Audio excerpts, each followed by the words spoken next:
السلام علیکم پاکستان، حمید نقیبی آپ کی خدمت میں حاضر ہے۔ ناظرین، ایک ایسا طوفان جو بحر الکاہل کے کھلے سمندر سے اٹھا، چند دنوں میں سپر ٹائفون بنا، جاپان کے جنوبی جزائر تک پہنچا اور اب چین کے مشرقی ساحل پر تباہ کن بارشیں برسا رہا ہے۔ اس کا نام ہے ٹائفون ڈالفن۔ لیکن 10 اگست کی تازہ صورتحال میں کہانی بدل چکی ہے۔ ڈالفن اب چین میں تباہی مچا رہا ہے۔ 1 کروڑ نہیں بلکہ 10 لاکھ سے زیادہ افراد کو چین میں محفوظ مقامات پر منتقل کیا گیا ہے۔ شنگھائی میں سینکڑوں پروازیں منسوخ ہوئیں اور کئی علاقوں میں سیلاب اور لینڈ سلائڈنگ کا خطرہ برقرار ہے۔ لیکن اصل سوال یہ ہے کہ یہ طوفان آخر شروع کہاں سے ہوا؟ کیا ڈالفن پاکستان تک پہنچ سکتا ہے؟ اس طوفان نے اتنی طاقت کیسے حاصل کی؟ جاپان سے چین تک کیسے پہنچا؟ اب 10 اگست کو یہ کہاں پر موجود ہے اور آگے کہاں جائے گا؟ ناظرین، سب سے پہلے بات کرتے ہیں کہ ڈالفن کہاں سے شروع ہوا۔ ڈالفن کا آغاز 26 جولائی 2026 کو بحر الکاہل کے وسطی اور مغربی حصے کے درمیان ایک کم دباؤ کے نظام سے شروع ہوا۔ یہ نظام ویک آئی لینڈ کے جنوب مشرقی علاقے میں مارشل جزائر کے شمال میں موجود تھا۔ ابتدائی مرحلے میں یہ کمزور موسمی نظام تھا، لیکن سمندر کا پانی غیر معمولی طور پر گرم تھا۔ 27 جولائی کو یہ ٹراپیکل سٹورم بنا اور اگلے ہی دن اس نے تیزی سے طاقت حاصل کرتے ہوئے ٹائفن کی شکل اختیار کر لی۔ امریکی نیشنل ویدر سروس کے ریکارڈ کے مطابق 28 جولائی کو اس کی رفتار تقریباً 137 کلومیٹر فی گھنٹہ تک پہنچ چکی تھی۔ یہاں پر سوال یہ پیدا ہوتا ہے کہ ڈالفن اتنی تیزی سے طاقتور کیسے ہوا؟ اس کی بنیادی وجہ گرم سمندر پانی تھا۔ جولائی کے آخر میں ڈالفن کے راستے میں سمندر کی سطح کا درجہ حرارت تقریباً 30 ڈگری سینٹی گریڈ تھا۔ گرم سمندر ٹائفون کو مسلسل توانائی فراہم کرتا رہا۔ اس وجہ سے ڈالفن نے صرف چند دنوں میں غیر معمولی رفتار سے شدت اختیار کر لی۔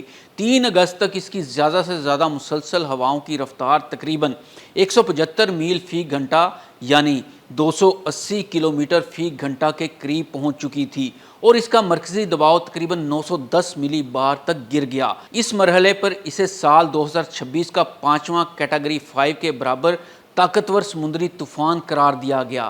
تو ناظرین، یہاں سوال یہ اٹھتا ہے کہ ڈالفن نے کون سا راستہ اختیار کیا تھا؟ ڈالفن نے بحر الکاہل میں ابتدا کے بعد مسلسل مغرب اور شمال مغرب کی سمت سفر کیا۔ اس کا راستہ پہلے ویک آئی لینڈ کے جنوب سے گزرا، پھر یہ جاپان کے جنوبی علاقوں کی طرف بڑھا۔ اس کے بعد اس نے اوکیناوا اور کئی آئی لینڈ کو متاثر کیا، پھر اس کا رخ مغرب کی طرف ہوا اور یہ چین کے مشرقی ساحل کی طرف بڑھ گیا۔ ناظرین، ڈالفن چین کب پہنچا؟ اس سوال کا جواب ہے کہ 9 اگست 2026 کو ڈالفن نے چین کے مشرقی ساحل پر تباہی مچا دی۔ چین پہنچتے وقت اس کی مسلسل ہواؤں کی رفتار تقریباً 151 کلومیٹر فی گھنٹہ تھی۔ یہ شدت کیٹیگری 1 ہیوریکین کے برابر سمجھی جاتی ہے۔ 10 اگست کو اس طوفان میں ایک اہم تبدیلی ہوئی۔ ڈالفن اب سمندر میں پہلے کی طرح طاقتور ٹائفون نہیں رہا۔ چین میں داخل ہونے کے بعد زمین سے رگڑ اور سمندر سے توانائی کی فراہمی ختم ہونے کے باعث اس کی طاقت تیزی سے کم ہو رہی ہے۔ تازہ طوفانی نگرانی کے مطابق اس کا مرکزی نظام چین کے اندرونی حصوں کی طرف بڑھ رہا ہے اور اسے اب نمایاں طور پر کمزور ہونے کی توقع ہے۔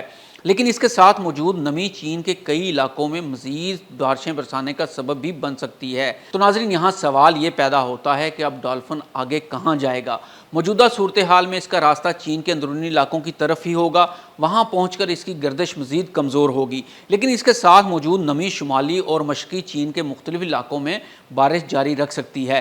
یعنی اب ڈالفن کی کہانی سمندری طوفان سے تبدیل ہو کر بارش، سیلاب اور لینڈ سلائڈنگ کے خطرے کی کہانی بن چکی ہے۔ تو اب آتے ہیں سب سے اہم سوال کی طرف کہ کیا ڈالفن پاکستان پہنچ سکتا ہے؟ ناظرین، ڈالفن کا پاکستان تک بطور ٹائفون پہنچنے کا امکان نہیں ہے۔ اس کی سب سے بڑی وجہ جغرافیہ ہے۔ ڈالفن مغربی بحر الکاہل سے چین تک پہنچا ہے، جبکہ پاکستان کے قریب سمندری طوفان عموماً بحیرہ عرب میں بنتے ہیں۔ پاکستان کے لیے خطرناک ٹراپیکل سائیکلون کو عام طور پر بحیرہ عرب کے گرم پانیوں میں موجود ہونا چاہیے۔